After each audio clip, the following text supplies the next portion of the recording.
Hallelujah, hallelujah, hallelujah. Ribana madara bashala dhyana dura nama ragadara nanadara bala bashala dara bala ba. Hallelujah, hallelujah.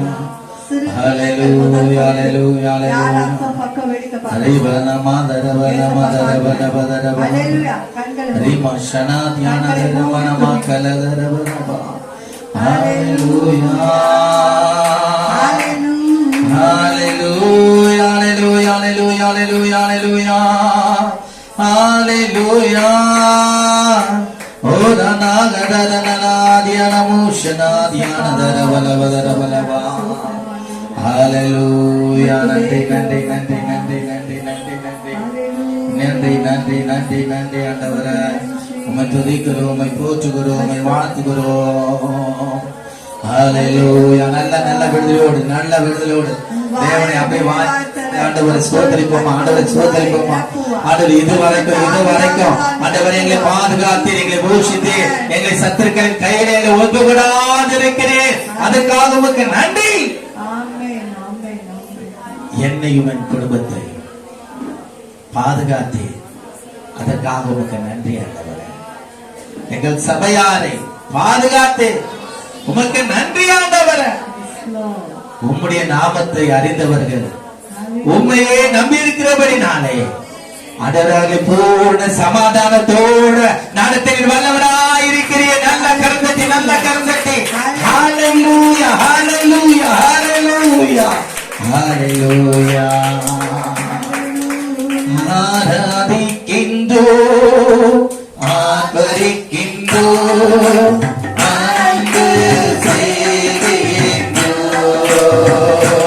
உம்மை ஆராதிக்கின்றோம், உம்மை ஆர்ப்பரிக்கின்றோம், அன்பு செய்கின்றோம், உம்மை ஆராதிக்கின்றோம்.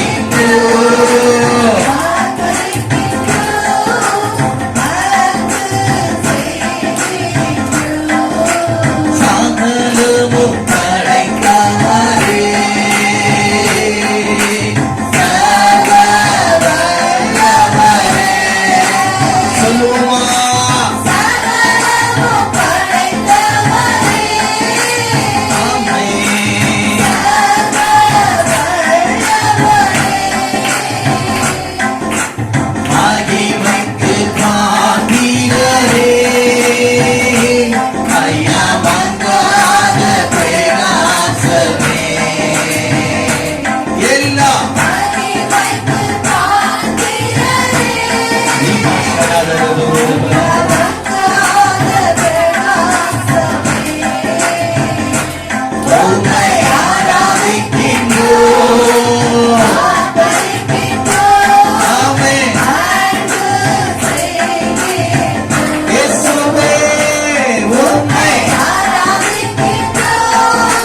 ஆவியானவரே, ஆவியானவரே, என்னை இன்னும் பரிசுத்தப்படுத்தும், இன்னும் பரிசுத்தப்படுத்தும். எப்போதும் இருப்பவரே, ஐயா இனிமேல் வருபவரே, குமாரனாகிய இயேசு கிறிஸ்துவே, எனக்காக மரித்து, எனக்காக உயிர்த்து, எனக்காக மீண்டும்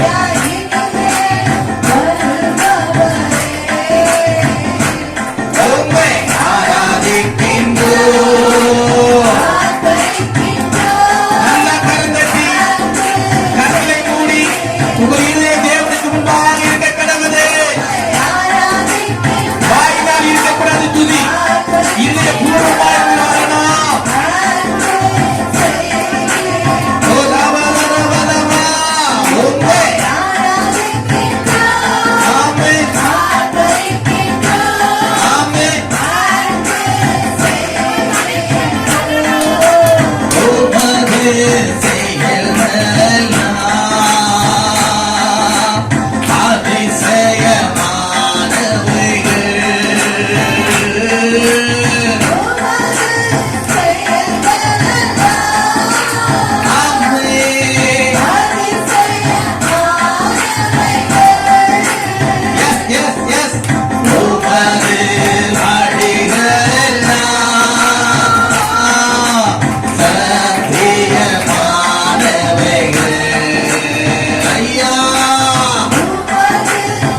உம்மை முழு உள்ளத்தோடு ஆமென்.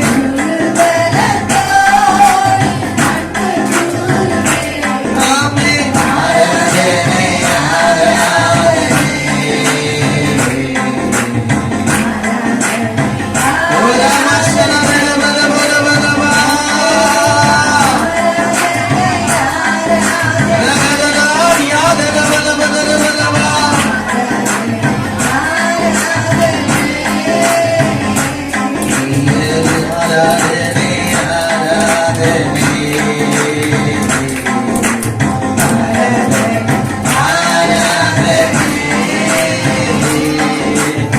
ஆராதனை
நல்ல கருந்தட்டி நல்ல கருந்தட்டி என் ஜீவன் உள்ள மட்டும் ஆண்டவரே உம்மை நான் துதித்து உங்க நாமத்தை உயர்த்தி பாடி ஆண்டவரே எங்கும் ஆண்டவரே அப்பா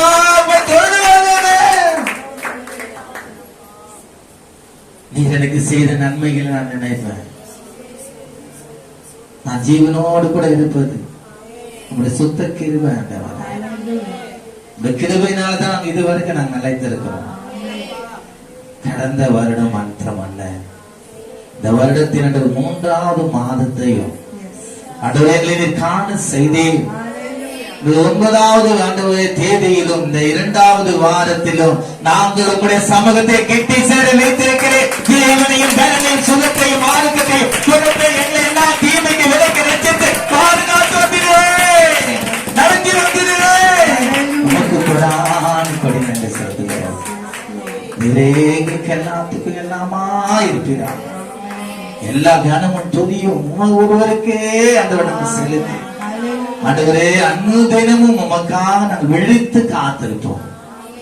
ஆண்டவரே எடுத்துக்கொள்ளப்படுகிற இடத்திலே நாங்கள் காணப்பட எங்களுக்கு உதவி செய்யுங்க.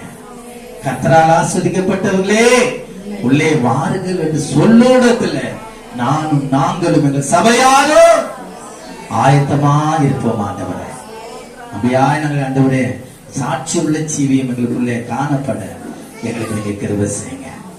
அவர்களுடைய ஒத்தாசை கொண்டு அனுதினமும் நாங்கள் செயல்பட எங்களுக்கு கிருபை செய்யுங்க.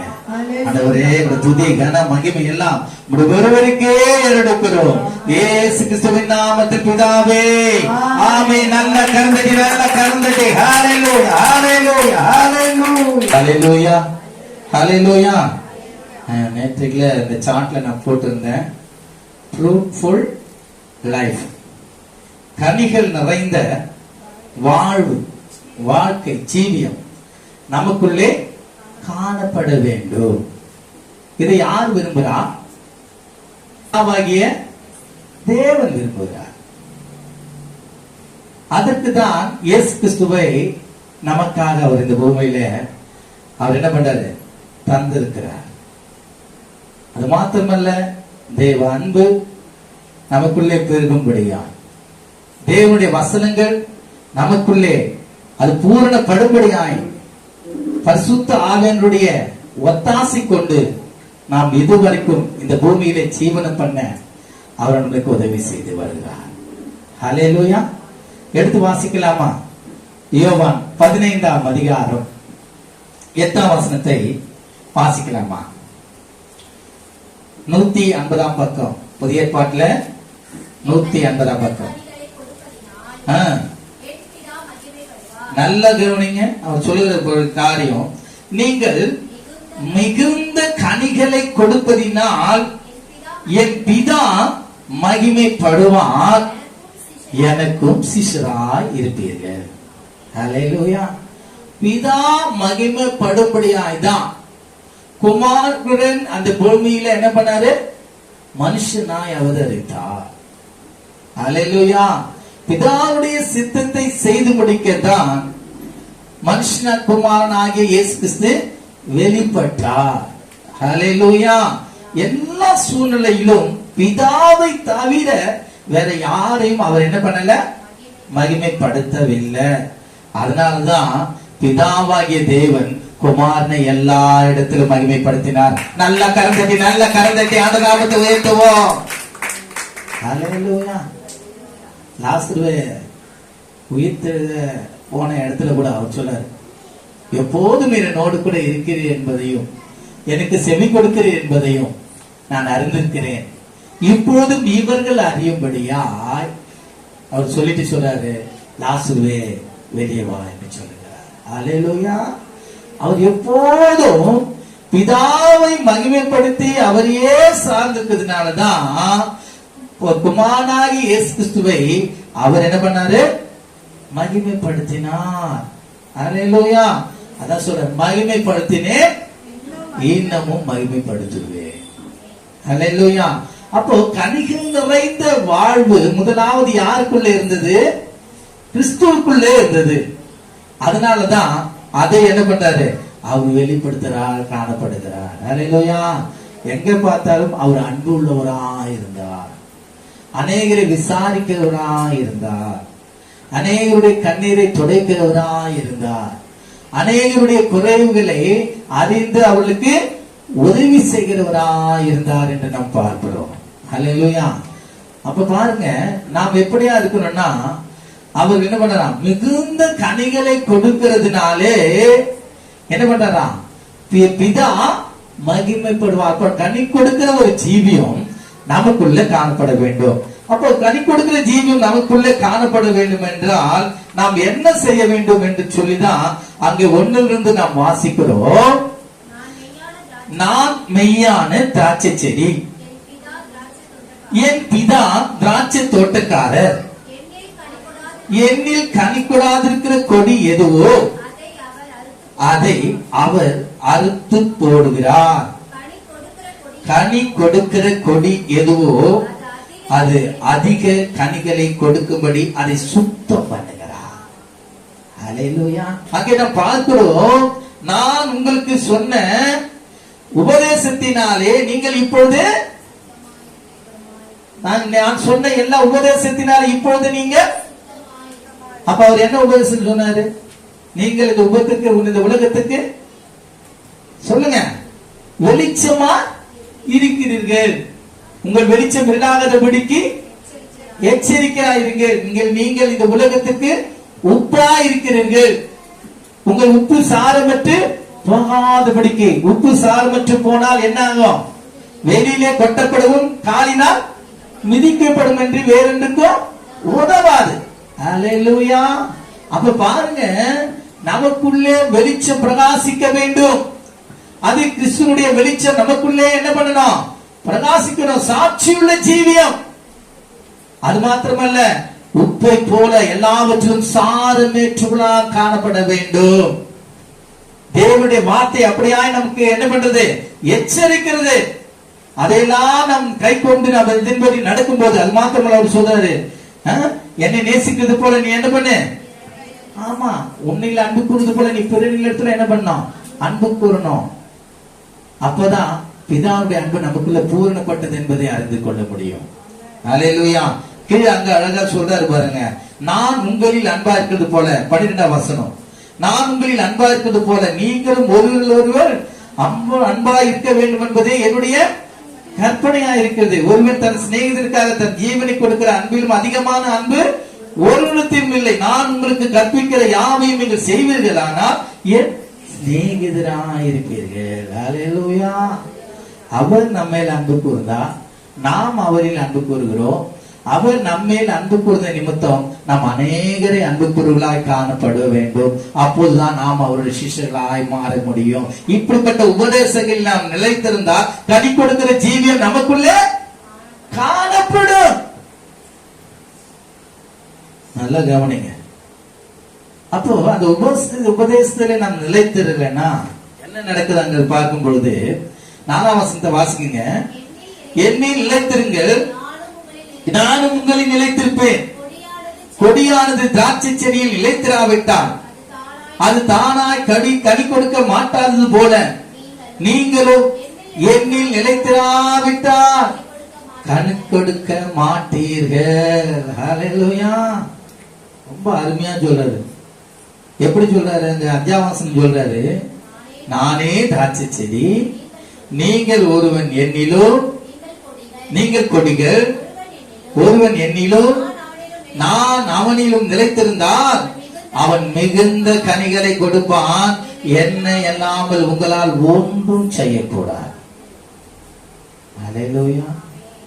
நான் இயேசுவை அறியணும், அவருடைய உபதேசங்களை கைக்கொள்ளணும், நான் அவரோடு கூட இருக்கணும், எல்லாவற்றிலும் அவருடைய வார்த்தைக்கு நான் கீழ்ப்படியணும். அப்பொழுது கனியுள்ள ஜீவியம் எனக்குள்ளே காணப்படும். நான் கனி கொடுப்பதனாலே பிதா என்ன பண்ணுவாரு, அவர் மகிமைப்படுவாரு. அவர் மகிமைப்படுவதனால நான் இயேசு கிறிஸ்துவினுடைய சீஷன் என்பதை பேர் பெறுவேன். ஹல்லேலூயா. சீஷன்னா என்ன பண்ண முடியும், இயேசுவை பின்பற்றுகிறவன். அவர்தான் சொல்லிட்டாரு, நான் உங்களில் அன்பு கூறுவது போல நீங்களும் ஒருவர் ஒருவர் அன்பு கூறுங்கள். உபதேசங்களை நாம் கை கொள்ளும் போதுதான் கனியுள்ள ஜீவியம் நமக்குள்ள காணப்பட வேண்டும். அதுதான் அப்ப கனியுள்ள ஜீவியம் எனக்குள்ள காணப்படணும்னா அந்த உபதேசத்துல நான் நிலைத்திருக்கணும். அந்த உபதேசம் தான் இயேசு கிறிஸ்துவினுடைய உபதேசம், வேற எந்த உபதேசம் இல்ல. அவதான் சொல்றாரு, என்ன சொல்றாரு, நானே திராட்சை செடி, நீங்கள் கொடிகள். ஒருவன் என்னிலும் நான் அவனிலும் நிலைத்திருந்தால் அவன் மிகுந்த கனிகளை கொடுப்பான். என்னை அல்லாமல் உங்களால் ஒன்றும் செய்ய முடியாது. நாம் தேவனோடு கூட இணைந்திருக்கணும். இயேசு கிறிஸ்துவினுடைய உபதேசங்களுக்கு நாம் கீழ்ப்படியணும். அதுபடி நாம் செய்யும் போது நாம் இயேசு கிறிஸ்துவினுடைய சீஷராய் இருப்போம். ஹல்லேலூயா. கனிகள் நமக்குள்ளே காணப்பட வேண்டும். நல்லா கவனிங்க, 6ஆம் வசனம் அழகா சொல்லுது, ஒருவன் என்னில் நிலைத்திராவிட்டால் வெளியே எரியுண்ட கொடியை போல அவன் எரியுண்டு உலர்ந்து போவான். அப்படிப்பட்டவைகளை சேர்த்து அக்கினியிலே போடுகிறார்கள், அவைகள் எரிந்து போகும். ஹல்லேலூயா. நாம் அந்த உபதேசத்தில் நிலைத்திராவிட்டால் தேவனுடைய அன்பை நாம் ருசி பார்க்க முடியாது. ஹல்லேலூயா. பிதாவை நாம் ஒரு நாள் மகிமைப்படுத்த முடியாது. குமாரனுடைய நாமம் அதில் என்ன பண்ணும்? தூசிக்கப்படும். ஹல்லேலூயா, ஹல்லேலூயா. அவருடைய உபதேசத்தில் நாம் நிலைத்திருக்க வேண்டும். அப்போதான் கனியுள்ள ஜீவியம் நமக்குள்ள காணப்பட வேண்டும். அந்த உபதேசத்தில் நாம் நிலைத்திராவிட்டால் நாம் எப்படிப்பட்டவர்களா இருப்போம்? வெளியிலே எரியுண்ட கொடியை போல இருப்போம். அவைகள் ஒன்றாய் கட்டி அக்கினியில போடுவோம். அப்போ அந்த கொடியில இருந்து நம்ம வெளியே வந்துட்டோம்னா, அந்த செடியில இருந்து நம்ம வெளியே வந்துட்டோம்னா நமக்கு என்ன உண்டு சொல்லுங்க? கனி இல்லாத ஜீவியம் நமக்கு என்ன உண்டு? அவனுடைய வெளியே தள்ளிடுவார், எரிச்சு போடுவார். இதுக்குதான் அந்த சொல்லப்பட்ட வாழை காரியங்களை சொல்றாரு. யார் சொல்றா பாருங்க, யோவான் சானகன் சொல்றாரு. லூக்கா 3ஆம் அதிகாரம் 8ஆம் வசனத்தில் நாம் வாசிக்கும் போது, லூக்கா 3ஆம் அதிகாரம் 8ஆம் வசனத்தை நாம் வாசிக்கிறோம். எப்படிப்பட்ட கனி கொடுக்கணுமா? மனம் திரும்புதலுக்கேற்ற கனிகளை கொடுங்கள். ரொம்ப ஒரு சொல்ற வார்த்தை நீங்கள் நன்றாக கவனிக்குமா? மனம் திரும்புதலுக்கேற்ற கனி நமக்குள்ள என்ன பண்ணணும்? காணப்பட வேண்டும். அந்த மண் திரும்பலுக்கேற்ற கனி நமக்குள்ள இல்லைன்னா வெளியே எறியப்படுவோம், அக்கினியில போடப்படும், சுட்டரிக்கப்படும். மனம் திரும்பணும். இன்னும் நான் கிறிஸ்துவை பின்பற்றேன், கிறிஸ்துடைய அன்பு எனக்குள்ள இருக்கு, அவருடைய கட்டளைகளே இருக்கு, நான் அதை பின்பற்றுறேன்னு சொல்லிட்டு இன்னும் பல உலக வாழ்க்கையில நம்ம இருந்தோம்னா அது மாம்சத்துக்குரியதை என்ன பண்ணும்? வெளிப்படுத்தும். அதனாலே நாம் ஆண்டோடைய நாமத்தை தூசிக்கிறோம். பிதாவாகிய தேவனை நம்ம என்ன பண்ணோம்? தூசிக்கிறோம். அவரை நம்ம மகிமைப்படுத்தல. வேதம் அழகா வருது, கவனிங்க. 9ஆம் வசனத்தை பார்க்கும் பொழுது, இப்பொழுதே கோடாரியானது மரங்களின் வேரருகே, இப்பொழுதே கோடாரியானது மரங்களின் வேரருகே வைத்திருக்கிறது. ஆகையால் நல்ல கனி கொடாத மரம் எல்லாம் வெட்டுண்டு அக்கினியிலே போடப்படும் என்றான். ஹல்லேலூயா. இயேசு கிறிஸ்து வருவதற்கு முன்பாகவே இவன் சொல்கிற ஒரு வார்த்தை, மனம் திரும்பலுக்கேற்ற கனிகளை கொடுங்க. கோடாரியானது மரத்தின் வேரருகே இருக்கிறது, ஜாக்கிரதையா இருங்க என்று சொல்லுகிறான்.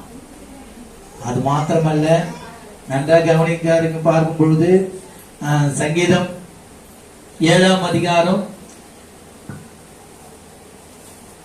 வாசிக்கலாம். 11-12 674 பக்கம்.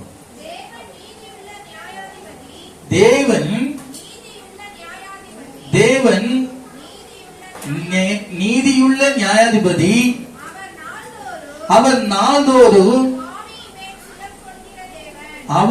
நாள்தோறும் பாவியின் மேல, மனம் திரும்பாத பாவியின் மேல சினம் கொள்ளுகிற தேவன். அவன் மனம் திரும்பாவிட்டால் அவர் தம்முடைய பட்டயத்தை கருக்காக்குவான்.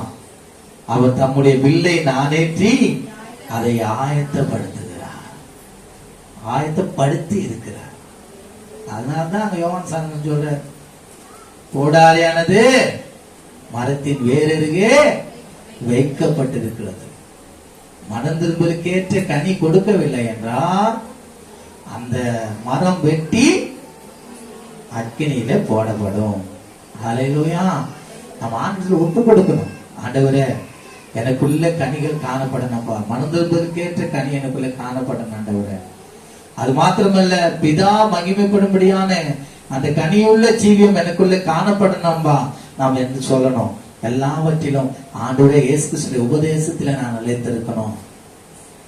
அதுல நான் நிலைத்திருக்கும் போதுதான் கனியுள்ள ஜீவியம் எனக்குள்ள காணப்பட முடியும். அப்போதான் இயேசு கிறிஸ்துவின் சீஷனாய் நான் வெளிப்பட முடியும். ஹல்லேலூயா.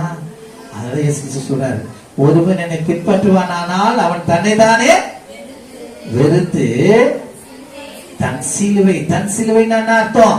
அவர் சொல்றாரு, இந்த உலகத்துல உபத்திரவம் உண்டு, ஆனால் திடன் கொள்ளுங்க, நான் உலகத்தை ஜெயித்த. அவங்க சொல்றாரு, உபத்திரம் இருக்குப்பா, ஆனா நான் கூட இருக்கிறேன்.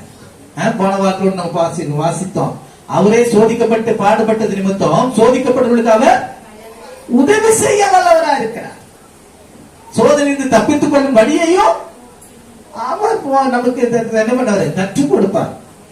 நம்மள ஒரு நாள் அப்படியே விட மாட்டார். அதனாலதான் சொல்றாரு, உங்களுக்கு சமாதானமாக, என்னிடத்தில் சமாதானம் உண்டாகும்படி இவைகளை நான் உங்களுக்கு சொல்லுகிறேன். உலகத்தில் உபத்திரம் உண்டு, ஆனால் திடன் கொள்ளுங்க, நான் உலகத்தை ஜெயித்தேன்.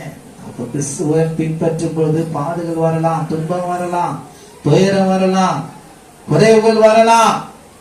ஆனாலும் தொடர்ந்து நாம் அந்த உபதேசத்தில் நாம் நிலைத்திருக்கும் பொழுது அவரே எல்லா சோதனையிலிருந்தும், எல்லா பாடுகளிலிருந்தும், எல்லா துன்பங்களிலிருந்தும் நம்மை விடுவித்து தேவனுக்கு பிரியமாய் வாழ்ந்த பூமியில ஜீவனம் பண்ண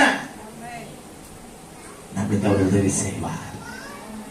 அவர் நமக்கு தூரமானவர் அல்ல. ஹல்லேலூயா, ஹல்லேலூயா. அங்கே நாம் வாசிக்கிறோம், அப்போஸ்தலர் 5ஆம் அதிகாரம் 168ஆம் பக்கம் 31ஆம் வசனத்தை வாசிக்கலாமா? 5:31. இஸ்ரவேலுக்கு மனம் திரும்புதலையும், நல்ல கவனிங்க, இஸ்ரவேலுக்கு மனம் திரும்புதலையும் பாவ மன்னிப்பையும் அருளுவதற்காக அவரை அதிபதியாகவும், யாரை? இயேசு கிறிஸ்துவை. ஹல்லேலூயா. எல்லாரும் மனம் திரும்ப வேண்டும் என்றே பிதாவுடைய சித்தமாக இருக்கிறது. பாவிகளை மனம் திரும்ப வேண்டும் என்று பிதா குமாரனாக இயேசு கிறிஸ்து அவர் என்ன பண்ணாரு? இந்த பூமியில வந்தா பாவிகளை ரட்சிக்க. ஹல்லேலூயா. இதை நாம் நினைவு கூறணும். இங்கதான் அழகா சொல்றாரு அப்போஸ்தலர்ல, இஸ்ரவேலுக்கு மனம் திரும்புதலையும் பாவ மன்னிப்பையும் அருள்வதற்காக அவரை அதிபதியாகவும் இரட்சகராகவும் தமது வலது கரத்தினால் உயர்த்தினார். ஹல்லேலூயா. அதுக்கு சொல்றாரு, இந்த சங்கதிகளை குறித்து நாங்கள் அவருக்கு சாட்சிகளா இருக்கிறோம். தேவன் தமக்கு கீழ்ப்படிக்கிறவர்களுக்கு, தேவன் தமக்கு கீழ்ப்படிக்கிறவர்களுக்கு தந்திரலின பரிசுத்த ஆவியும் சாட்சி என்றார்கள். ஹல்லேலூயா. மனம்புதலுக்கேற்ற கனிகளை அவர் என்ன பண்றாரு? எதிர்பார்க்கிறார் நம்முடைய வாழ்க்கையில. என் ரட்சகர் உயிரோடு கூட இருக்கிறார். யோபு சொன்னது போல, என் மீட்பர் உயிரோடு கூட இருக்கிறார். என எல்லா அக்கிரமங்களில் இருந்தோம், எல்லா மீறுதலில் இருந்தோம், எல்லா பாவங்களில் இருந்தோம், என்னை மீட்டெடுத்தவர் என்னோடு கூட இருக்கிறார் என்ற ஒரு அனுபவம் நமக்குள்ள வேணும்.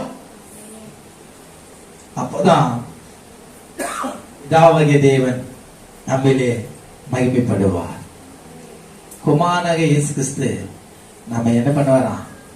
அப்படியே நோக்கி பார்த்து சந்தோஷப்படுவார். ஸ்தேவான் பலவிதமான பாடுகள் பட்டு கிறிஸ்துவே அவன் என்ன பண்ண மறுதலியாமல் அவன் தேவனை நோக்கி கொண்டிருக்கும் பொழுது சிங்காசனத்தை விட்டு குமாரனாக இயேசு என்ன பண்ணாரா? எழுந்து நின்றாரா. அப்படிப்பட்ட ஒரு அனுபவம், ஒரு கனியுள்ள ஜீவியம் நமக்குள்ள காணப்பட வேண்டும்.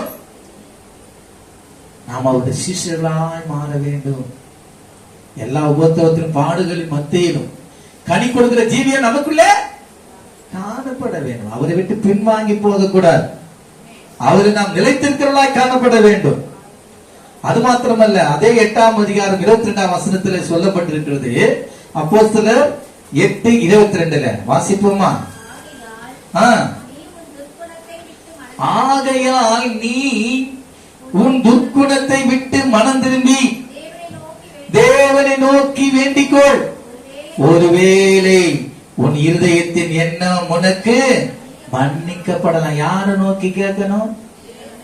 தேவனை நோக்கி. ஆண்டவரே, அநேக காரியங்கள்ல நான் அடிமைப்பட்டது உண்டு என்பது ஆண்டவரே, என்னை ஒரு விஷயம் இறங்கும் என்று சொல்லும் போது அந்த கல்வாரி சிலுவையில அந்த பாவிக்கு இறங்கினது போல நமக்கும் அவர் இறங்குகிறவராக இருக்கிறார். அவர் சொல்றார், என்னிடத்தில் வருவனை நான் ஒருவனை தள்ளுவதில்லை. அந்த பாவியான ஸ்திரீ கேட்கிறான், எல்லாரும் என்னை விட்டு போயிட்டாங்க, நீர் என்னை ஆக்கினி தீர்க்க வரலையா? சொல்றாரு, நான் உன்னை ஆக்கினி தீர்க்க வரல அப்படின்னு சொல்றாரு. ஹல்லேலூயா. எல்லாரும் மனம் திரும்ப வேண்டும். அதுக்காக தான் இயேசு கிறிஸ்து இந்த பூமியில வந்தார். அப்படிப்பட்ட கனிகள் நமக்குள்ள காணப்பட வேண்டும். அது மாத்திரமல்ல, அங்கே நாம் தொடர்ந்து நம்ம பார்க்கும் பொழுது எடுத்து வாசிக்கலாமா? சங்கீதம் 80ஆம் அதிகாரம் 721ஆம் பக்கம். சீக்கிரம் 80ஆம் அதிகாரம் 7 வாசனங்களை வாசிக்கலாம். எங்களை திருப்பி கொண்டு வரும். எங்க இருந்து? அல்ல, வசனங்களை தொடர்ந்து வாசிங்கன்னா தெரியும் உங்களுக்கு.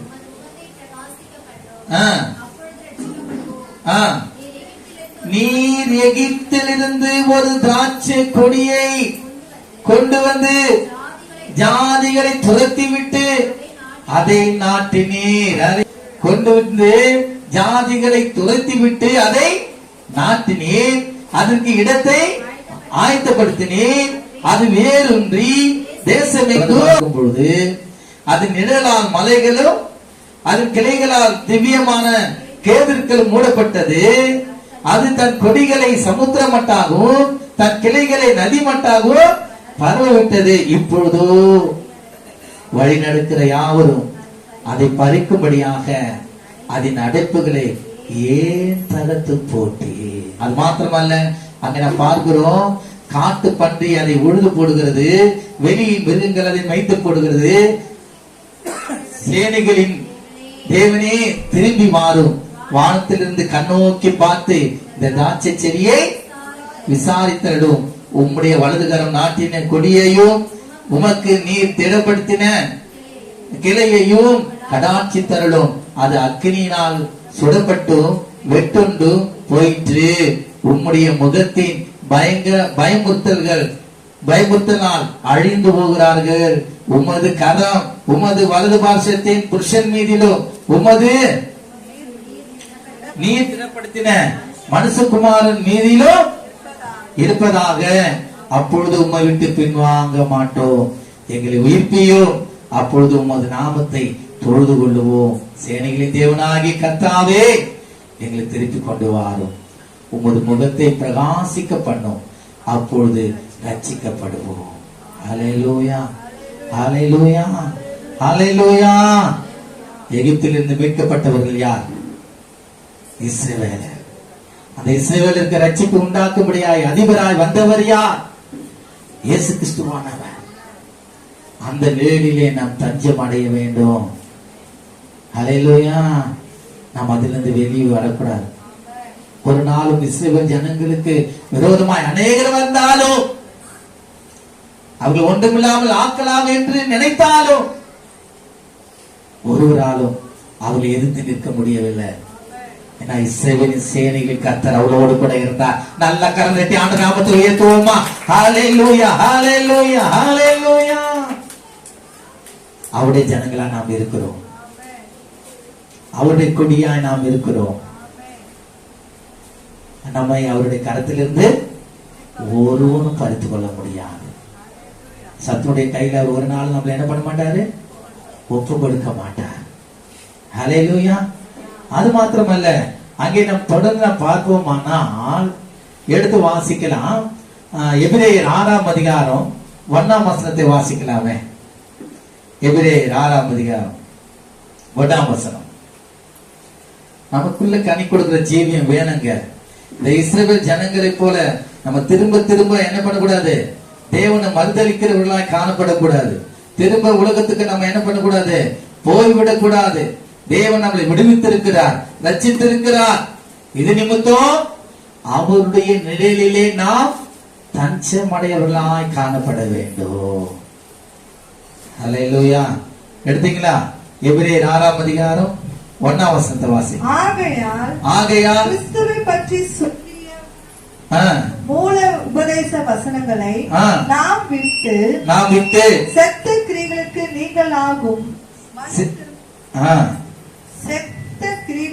நீங்களாகும் மனம் திரும்புதல் தேவன் பேரில் வைக்கும் விசுவாசம். நல்ல கவனிங்க. ஆகையால் கிறிஸ்துவை பற்றி சொல்லிய மூல உபதேச வசனங்களை நாம் விட்டு செத்த கிரியைகளுக்கு நீங்களாகும் மனம் திரும்புதல் தேவன் பேரில் வைக்கும் விசுவாசம்.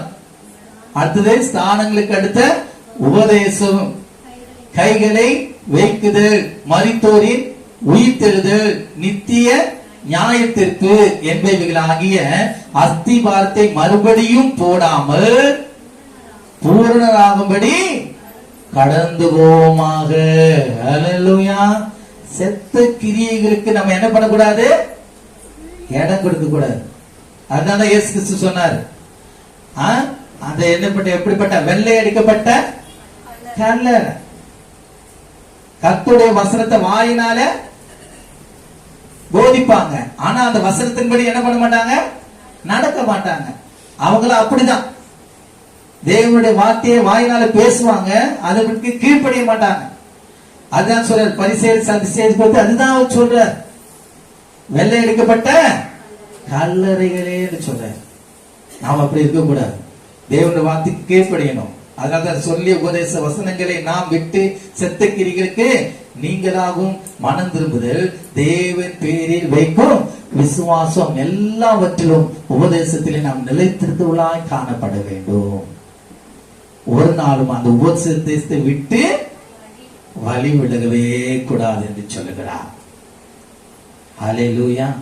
அதே 5 8 வசனங்களை வாசிக்கும் பொழுது தேவனுடைய நல்வார்த்தையையும் இனி வரும் உலகத்தின் மேல் பலன்களையும் ருசி பார்த்தும் மறுதலித்து போனவர்கள் தேவனுடைய குமாரனை தாங்களே மறுபடியும் சிலுவையில் அறைந்து அவமானப்படுத்துகிறபடியால் மனம் திரும்புவதற்கு ஏதுவான் அவர்கள் மறுபடியும் புதுப்பிக்கிறது கூடாத காரியம். எப்படி எனில் தன்மேல் அடிக்கடி பெய்கிற மழையை குடித்து தன்னிடத்தில் பயிரிடுகிறவர்களுக்கு ஏற்ற பயிரை முளைப்பிக்கும் நிலமானது தேவனால் ஆசீர்வாதம் பெறும். முட்செடிகளையும் முள்புண்டுகளையும் முளைப்பிக்கிற நிலமோ தகாததாயும் சபிக்கப்படுவதற்கு ஏற்றதுமாயிருக்கிறது, சுட்டரிக்கப்படுவதே அதன் முடிவு. ஹல்லேலூயா. எவ்வளவு நாள் தான் தேவனுடைய வார்த்தையை கேட்டு கேட்டு அது பலன் கொடுக்கலன்னா அது வெட்டுண்டு அக்கினியில போடப்படும். உபதேசத்தில் நாம் நிலைத்திராவிட்டா நாம் என்ன பண்ணுவோம்? வெட்டுண்டு அக்கினியில போடப்படுவோம். ஆண்டவர் எல்லாம் பண்ணுவாரு. நேரம் நாட்கள் வரும். அதனால்தான் சொல்லிட்டாரு, தூற்றுக்குடை அவர் கையில் இருக்கிறது என்று சொல்லப்பட்டிருக்கிறது. யோவான் சாணகன் சொல்றார் இயேசு கிறிஸ்துவை பற்றி. அதனால நல்ல கனிக்குடா மரம் எல்லாம் வெட்டுண்டு அக்கினியில போடப்படும். ஜாக்கிரதையா இருக்கும். அது மாத்திரமல்ல, இன்னும் நம்ம அங்கே பார்க்கும் பொழுது எபேசியர் 2ஆம் அதிகாரம் வெளிப்படுத்தின விசேஷம் 2ஆம் அதிகாரம் 4-5 வசனங்களை வாசிக்கும் பொழுது, சீக்கிரம் வாசிங்க. ஆனாலும் நல்ல கவனிங்க, ஒரே ஒரு வார்த்தை தான் நம்ம பார்த்தோம். நீங்கள் மிகுந்த கனிகளை கொடுப்பதினால் என் பிதா மகிமைப்படுவார், எனக்கும் சீஷரா இருப்பீர்கள். எப்படி கணிக்க கொடுக்க முடியும்? என்னுடைய உபதேசத்தில் நீங்கள் நிலைத்திருந்தால் நீங்கள் அதிக கனி கொடுப்பீர்கள் என்று சொல்லி சொல்கிறாரு. அப்போ மனதிற்கேற்ற கனி நமக்குள்ளே காணப்பட வேண்டும் என்று பிதாவாகிய தேவன் குமாரனாக இயேசு கிறிஸ்துவும் அதை என்ன பண்ணாரு? நாம எதிர்பார்க்கிறாரு. அப்படிப்பட்ட மனதிற்கேற்ற கனி நமக்குள்ளே இல்லை என்றால், யோவான் சாணகன் சொன்னது போல நல்ல கனி கொடாத மரம் எல்லாம் என்ன பண்ணும்? வெட்டுண்டு அக்கினியில போட வேண்டும். அப்புறம் தேவனுடைய உபதேசத்தை நாம் தள்ளி உலகத்துக்கு ஏற்றபடி, எப்படி அந்த 80ஆம் சங்கீதத்தில் பார்க்கும் பொழுது இஸ்ரவேல் ஜனங்களை அந்த எகிப்தில் இருந்த தேவன் மீட்டெடுத்தார். ஆனாலும் திரும்பவும் அதை அவர்கள் நினைக்கும் போது அவர்கள் சத்துருக்களின் கையிலே அவர்கள் என்ன பண்ணாரு? ஒப்பு கொடுத்தார். அது நிமித்தம் தான் அந்த மதத்தினுடைய நிழலில் இருந்து இவர்கள் வெளிவந்ததுனாலே எல்லாராலும் அவர்கள் தூசிக்கப்பட்டார்கள், துன்புறுத்தப்படப்பட்டார்கள். அல்லேலூயா. தேவன் நம்மை தெரிந்து கொண்டிருக்கிறார். அவருடைய உபதேசத்தில் நாம் நிலைத்திருக்கிறவர்களாய் காணப்பட வேண்டும். இங்க அழகா சொல்றாரு, என்ன சொல்றாரு? ஆனாலும் நீ ஆதியில் கொண்டிருந்த அன்பை விட்டாய் என்று உன் பேரில் எனக்கு குறை உண்டு. ஆகையால் நீ இன்ன நிலைமையிலிருந்து விழுந்தாய் என்பதை நினைத்து மனம் திரும்பி ஆதி செய்த கிரியைகளை செய்வாயாக. இல்லாவிட்டால் நான் சீக்கிரமாய் உன்னிடத்தில் வந்து நீ மனம் திரும்பாத பட்சத்தில் உன் விளக்கை தண்டை அதிலிருந்து நீக்கி விடுவேன் என்று சொல்கிறார். அல்லேலூயா. யோவான் சாணகன் எழுந்து பிரகாசிக்கிற ஒரு விளக்கா இருந்தார். நாம் எப்படி இருக்கிறோம்? ஆதியில கொண்டிருந்த அன்பு நம்ம மேல இருக்கா? நாம் தேவன் மேல வைத்த அன்பு நமக்குள்ள இருக்கா? நாம் சிந்தித்து பார்க்க வேண்டும். அந்த அன்பு பூரணப்பட வேண்டும். தேவனுடைய உபதேசத்தில் நாம் பூரணப்பட்டவர்களாய் காணப்பட வேண்டும். அல்லேலூயா. சரி, நான் சீக்கிரம் முடிக்கிறேன். சங்கீதம் 1ஆம் அதிகாரம் 1-6 வசனங்களை நாம் வாசிக்கும் பொழுது, சீக்கிரம் வாசிங்க. துன்மார்க்கருடைய ஆலோசனையில் நடவாமலும் பாவிகளுடைய வழியில் இல்லாமலும் பரியாசக்காரர் உட்காரும் இடத்தில் உட்காராமலும் இரவும் பகலும் கர்த்தருடைய வேதத்தில் தியானமா இருக்கிற மனுஷன் பாக்கியவான். அவன் நீர்க்கால்களின் ஓரமாய் நடப்பட்டு தன் காலத்திலே தன் தனியை தந்து இலையுதிராது இருக்கிற மரத்தை போல இருப்பான். அவன் செய்வதெல்லாம் வாய்க்கும். துன்மார்க்கரோ அப்படி இராமல் காற்று பறக்கடிக்கும் பதரை போல் இருக்கிறார்கள். அல்லேலூயா. நாம் கர்த்தருடைய வேதத்தின்படி நாம் நடந்தோமானால் உலகத்தில் வருகிற எல்லா மனுஷனுடைய பாவிகள், துன்மார்க்கர், பரியாசக்காரர், இதெல்லாம் ஆண்டு வெளிப்படுத்திடுவார். அவர்களுடைய வழியில நம்ம ஒரு நாள் என்ன பண்ண மாட்டோம்? நடக்க மாட்டோம். அப்போ கனியுள்ள ஜீவியம் நமக்குள்ள காணப்படணும். எல்லா விதத்திலும் ஆசீர்வாதமா இருப்போம். அது மாத்திரமல்ல, எசேக்கியேல் எனக்கு சொல்லப்பட்ட வார்த்தையை நீங்க கவனிப்பீர்களானால் அது உங்களுக்கு நன்றாய் புரியும். 47ஆம் அதிகாரம் 12ஆம் வசனம் வாசிங்க. எசேக்கியேல் நதியோரமாய், அது இக்கரையிலும் அக்கறையிலும். எப்படி? புசிப்புக்கான சகலவித விருட்சங்களும் வளரும். அல்லேலூயா. எப்போது அவருடைய உபதேசத்தில் நாம் நிலைத்திருக்கும் பொழுது, எப்பொழுது நாம் அவருடைய நாமத்துக்கு மகிழ்ந்து பயந்து இருக்கும் போது, அல்லேலூயா. அதனால சகலவித கனிகளும் அதுக்குள்ள காணப்படும். எப்படிப்பட்ட கனிகள் காணப்படுகிறது? நான் முடிக்கிறேன், சீக்கிரமா எடுத்து வாசிங்க. கலாத்தியர் 5ஆம் அதிகாரம் 22-23 சீக்கிரம். ஆவியின் கனியோ அன்பு, சந்தோஷம், வாசிங்க. அன்பு, சமாதானம். ஆவின் கனியோ அன்பு, சந்தோஷம், சமாதானம், நீடிய பொறுமை, தயவு, நற்குணம், விசுவாசம், சாந்தம், இச்சையடக்கம். இப்படிப்பட்டவைகளுக்கு விரோதமான பிரமாணம் ஒன்றுமில்லை. ஹல்லேலூயா. கிறிஸ்துவுடைய உபதேசத்திலே நாம் நிலைத்திருந்தால் இந்த ஆவி கனிகள் நமக்குள்ளே காணப்படும். அது நிமித்தம் நாம் கிறிஸ்துவனுடைய சிஷ்யர்கள் எண்ணப்படுவோம். நாம் அதிக கனிகள் கொடுக்கிறபடினாலே பிதாவாகிய தேவன் நமக்குள்ளே என்ன பண்ணுவாராம்? மகிமைப்படுவாராம். எபேசியர் 5ஆம் அதிகாரம் சீக்கிரம் 9-16. ஆவின் கனி சகல நற்குணத்திலும் நீதியிலும் உண்மையிலும் விளங்கும். கர்த்தருக்கு பிரியமானது இன்னதென்று நீங்கள் சோதித்து பாருங்கள். கனியற்ற அந்தகார கிரியைகளுக்கு உடன்படாமல் அவைகளை கடிந்து கொள்ளுங்கள். அவைகளால் ஒளிப்படத்தில் செய்யப்படும் கிரியைகளை செலுத்துகிறதோ கிரியைகளை சொல்லுகிறதோ அவலட்சணமாயிருக்கிறதே. அவைகள் எல்லாம் கடிந்து கொள்ளப்பட்டு வெளிச்சத்தினால் வெளியரங்கமாகும். வெளியரங்கமாக்குறதெல்லாம் வெளிச்சமாயிருக்கும். அதனால் தூங்குகிற நீ விழித்து மரித்தோரை விட்டு எழுந்திரு. அப்பொழுது கிறிஸ்து உன்னை பிரகாசிப்பார் என்று சொல்லி இருக்கிறார். ஹல்லேலூயா, ஹல்லேலூயா. கிறிஸ்துடைய ஜீவியம் நமக்குள்ள காணப்படணும். கனி உள்ள ஜீவியம் நமக்குள்ள ஆட்டோமேட்டிக்கா காணப்படும். அவருடைய உபதேசத்திலே நாம் நிலைத்திருந்தால் நாம் கனி உள்ள ஜீவியம் நமக்குள்ள காணப்படும். அப்படி சொல்றாரு, ஒருவன் என்னிலும் நான் அவனிலும் நிலைத்திருந்தால் அவன் கேட்டுக்கொள் எதுவோ அது அவனுக்கு கொடுக்கப்படும்.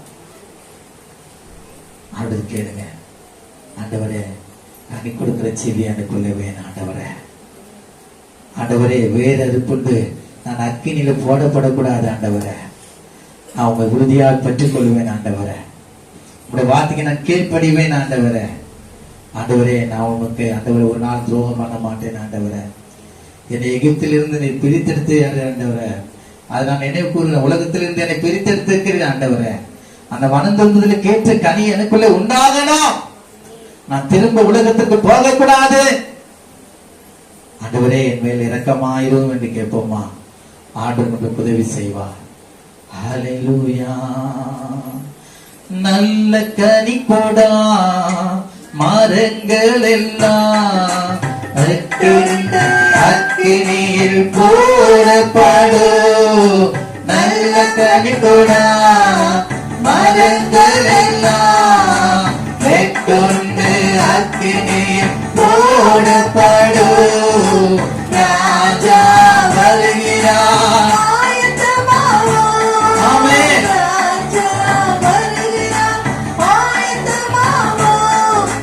இயேசு வருகிறார், எதிர்கொண்டு செல்வோம்.